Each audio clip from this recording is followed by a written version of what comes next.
नमस्कार दोस्तों, natures love and care में आपका स्वागत है। दोस्तों, प्रकृति बहुत ही कृपालु, बहुत ही दयालु है। प्रकृति से हमेशा हम लेते रहते हैं और प्रकृति हमेशा हमें देती रहती है। परंतु जिस तरह से पेड़ पौधे ख़त्म हो रहे हैं, जिस तरह से पेड़ पौधों को अपनी ज़रूरतें पूरा करने के लिए काटा जा रहा है, वो समय बहुत दूर नहीं जब ये जो 45 से 48 डिग्री टेम्परेचर है, ये 60 पहुंच जाएगा। आप सोच सकते हैं दोस्तों, बायोलॉजिकल जो सिस्टम है, जो हमारा इकोसिस्टम है, उसको बैलेंस करने में ये पौधे बहुत बड़ा रोल प्ले करते हैं। अगर ये पौधे ही नहीं होंगे तो आप सोचिए हम हो सकते हैं क्या? हम भी नहीं होंगे, क्योंकि जो ऑक्सीजन जीने के लिए हमें चाहिए वो इन पौधों से ही तो हमें मिल रही है। और वही ऑक्सीजन अगर इनके ख़त्म होने से ख़त्म हो गई तो हमारी सांसें भी ख़त्म हो जाएंगी। दोस्तों, मैं बस आपसे यही रिक्वेस्ट करना चाहती हूँ कि एक ज़िम्मेदार इंसान होने के नाते प्रकृति हमेशा हमें कुछ ना कुछ देती रहती है, तो हमारा भी फ़र्ज़ बनता है प्रकृति को प्रोटेक्ट, प्रकृति को सेव करने का।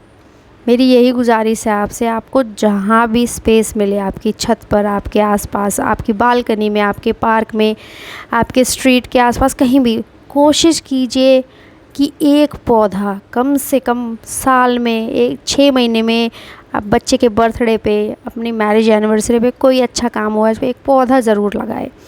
क्योंकि दोस्तों, आप सोचिए जिस तरह से इंसान की ज़रूरतें बढ़ती जा रही है, हर घर में इतने फ्रिज, हर घर में एसी, हर घर में इतने सारे व्हीकल्स। आप सोचिए अगर इसी तरह से ये बढ़ते चले गए तो जो टेम्परेचर है वो इतना हो जाएगा कि हमारा घर से बाहर निकलना मुश्किल हो जाएगा। मतलब एक तरह से घर से बाहर निकलने का मतलब होगा जलना। अब आप सोचिए, और घर में रहकर काम चल नहीं सकता तो उपाय तो हम लोगों को ही निकालना है।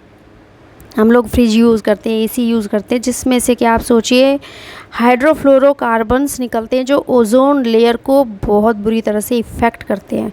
ओजोन लेयर जो हमें प्रोटेक्ट कर रहा है, उसमें जो होल बना है, उसकी मेन वजह काफ़ी सारी चीज़ें, एरोसोल्स है जो फैक्ट्रीज से, ह्यूमन एक्टिविटीज़, इन सब से निकलते हैं। दोस्तों, मेरी बस आपसे प्रार्थना हमेशा इसी चीज़ पे रहेगी कि कोशिश कीजिए एसी कम से कम इस्तेमाल करें, घर में एसी कम से कम हो। कोशिश कीजिए एक फ्रिज से सबका काम चल जाए, क्योंकि दोस्तों ज़िम्मेदारी तो हमारी है प्रकृति को बचाने की। भगवान ने हमें प्रकृति दी है, भगवान ने हमें इंसान बनाया है, जो कि भगवान की सबसे अच्छी, सबसे समझदार, सबसे बुद्धिमान रचना है। तो जिम्मेदारी भी हम लोगों की है कि हम प्रकृति को बचाएं। दोस्तों, बहुत सारे छोटे छोटे ऐसे पौधे जो आप लगा सकते हैं। पोर्तुलुका आप लगा सकते हैं अपने गार्डन में, जो कि बहुत थोड़ी सी स्पेस में बहुत अच्छा हो जाता है। आपको फूल भी देगा, साथ में प्रकृति को भी प्रोटेक्ट करेगा। तो उस तरह से स्नेक प्लांट, लोगों का मानना है कि जो स्नेक प्लांट है वो बहुत ही ऑस्पिशियस, बहुत ही लकी होता है। एलोवेरा ले लीजिए, ये सब आप अपने घर में लगा सकते हैं।